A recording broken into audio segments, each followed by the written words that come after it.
السلام علیکم ورحمۃ اللہ وبرکاتہ۔ میں ہوں کمال الدین رحیمی، دی اسپارک لائف میں آپ کا خیر مقدم ہے۔ الحمدللہ وکفی وسلام علی عبادہ الذین اصطفی، اما بعد۔ ناظرین، اس سے پہلے والی قسط میں اور پہلے والے جو پارٹ 7 تھا، اس میں ہم نے روشنی ڈالی تھی کہ والدین کو مساوات کا رویہ اختیار کرنا چاہیے اولاد کے درمیان، اور صرف جہیز دے دینا لڑکی کے حصہ کی ادائیگی نہیں ہے، بلکہ وراثت میں اس کا علیحدہ سے ایک حصہ قرآن و حدیث میں بیان کیا گیا ہے۔ وہ ایک الگ موضوع ہے، لیکن یہاں پہ جو غور کرنے کی بات ہے وہ یہ کہ والدین کو بھی اولاد کے مابین مساوات کا جو طریقہ ہے وہ اپنانا چاہیے۔ اور جس طرح سے موجودہ حالات میں اور موجودہ دور میں جو سب سے بڑا اگر دیکھا جائے سب سے عظیم اور سب سے گھنونا جو رواج ہے وہ ہے جہیز کا۔ اس جہیز نامی لفظ نے اور اس جہیز نامی رسم و رواج نے کتنی ہماری بیٹیوں کی، کتنی ہماری بہنوں کی عصمت دری کرائی، خودکشی کرائی، اور کتنے گھروں کو برباد نیست و نابود کر دیا، اور کتنی بہنوں کی، ہماری بیٹیوں کی زندگی کو برباد کر دیا۔ اس سے بڑا کوئی فتنہ اس موجودہ دور میں نہیں ہو سکتا ہے، اور ہندوستانی معاشرہ کو بچانا امت مسلمہ کی ذمہ داری ہے۔ اگر حضور صلی اللہ علیہ وسلم باحیات ہوتے تو چاہے کسی بھی مذہب و ملت سے تعلق رکھنے والی لڑکی پر ظلم و ستم ہوتا اور اس کو زندہ جلایا جاتا تو دنیا میں سب سے زیادہ حضور صلی اللہ علیہ وسلم کو قلق اور صدمہ ہوتا، اور اس کے خلاف سب سے پہلے آواز بلند کرتے، اور آپ کو اس وقت تک چین و قرار نہ آتا جب تک کہ یہ ظالمانہ کارروائی بند نہ ہو جاتی اور لڑکی کو اس کا ہر جائز حق نہ مل جاتا۔ ناظرین، تاریخ گواہ ہے کہ دنیا میں لڑکیوں کو زندہ درگور کیے جانے کا خلاف سب سے پہلے اگر آواز بلند کی تھی تو وہ اسلام مذہب تھا، جس نے انقلاب پوری دنیا میں برپا کر دیا اور اس کو عظمت و سربلندی سے ہمکنار کیا۔ لیکن آج افسوس کہ محمد صلی اللہ علیہ وسلم کے پیروکار خود اپنی بیوی اور بہو پر ظلم و ناانصافی کر رہے ہیں، اور ظلم و بربریت کا ایک ماحول جاری ہے اور زندہ جلایا جا رہا ہے۔ تو بھلا دیگر اقوام و مذاہب کی معصوم جانوں کو کیسے بچایا جا سکتا ہے؟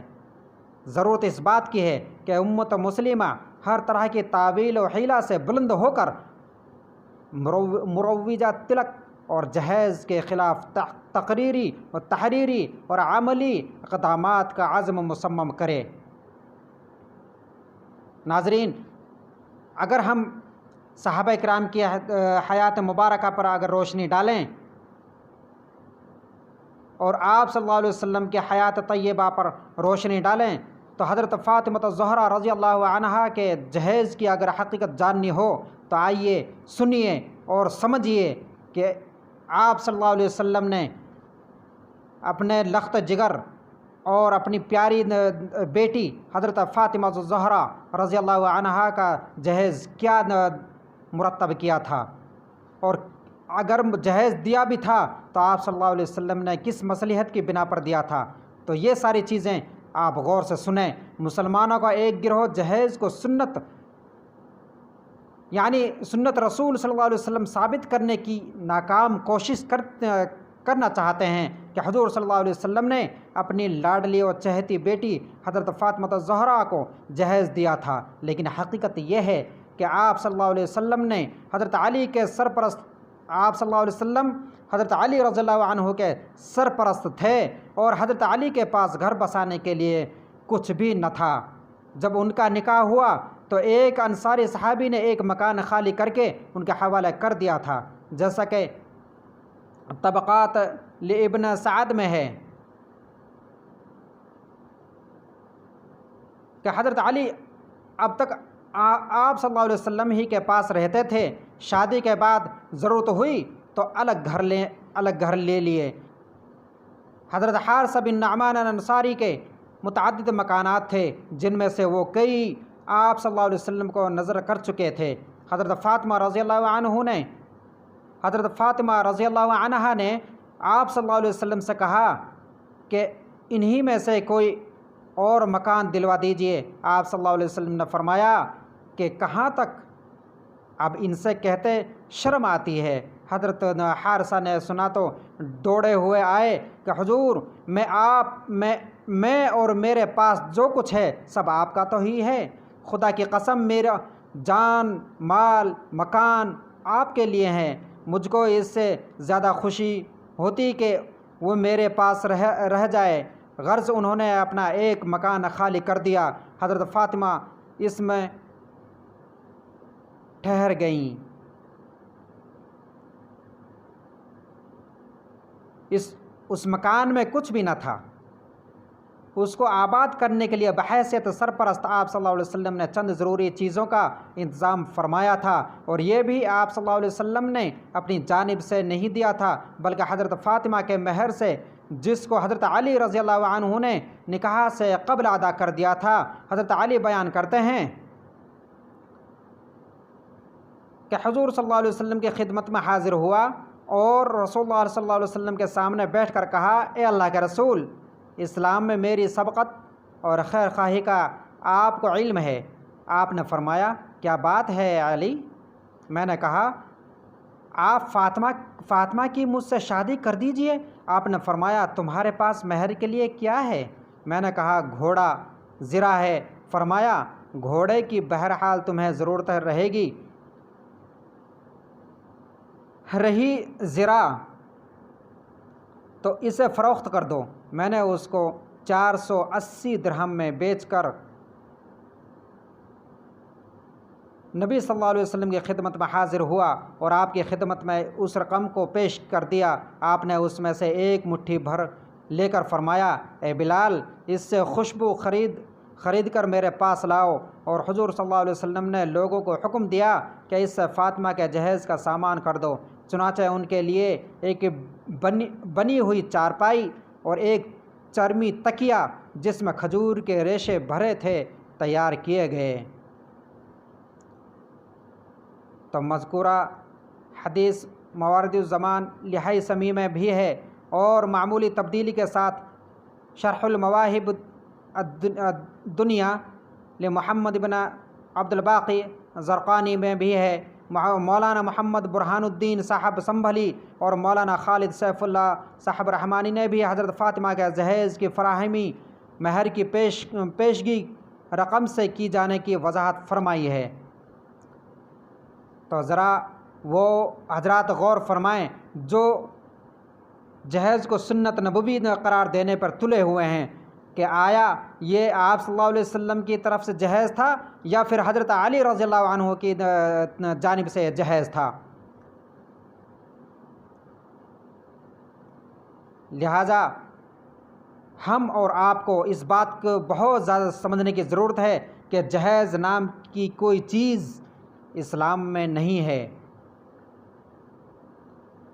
تو اس سے یہ بات ثابت ہو جاتی ہے کہ حضور صلی اللہ علیہ وسلم نے اپنی جانب سے جہیز نہیں دیا تھا بلکہ مہر کی رقم سے سامان جہیز تیار کرنے کا حکم فرمایا تھا۔ اس بات کی تائید طبقات الکبریٰ لابن سعد کی مندرجہ کی طرف سے بھی ثابت ہوتی ہے۔ علامہ علبہ ابن احمر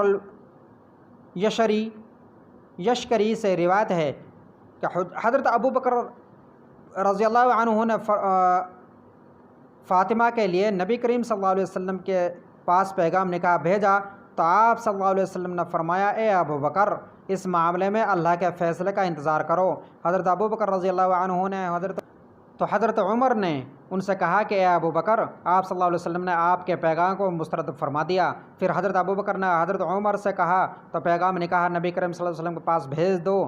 تو حضرت عمر نے پیغام نکاح بھیجا تو آپ صلی اللہ علیہ وسلم نے ان سے وہی فرمایا جو ابو بکر سے فرمایا تھا کہ اللہ کے فیصلے کا انتظار کرو۔ حضرت عمر حضرت ابو بکر کے پاس آئے تو انہوں نے ان کو اس سے آگاہ کیا۔ تو ابو بکر نے فرمایا اے عمر، آپ صلی اللہ علیہ وسلم نے آپ کے پیغام نکاح کو بھی مسترد کر دیا ہے۔ تو علی کے رشتہ داروں نے کہا تم فاطمہ کے لیے رسول اللہ صلی اللہ علیہ وسلم کی طرف پیغام نکاح بھیج دو۔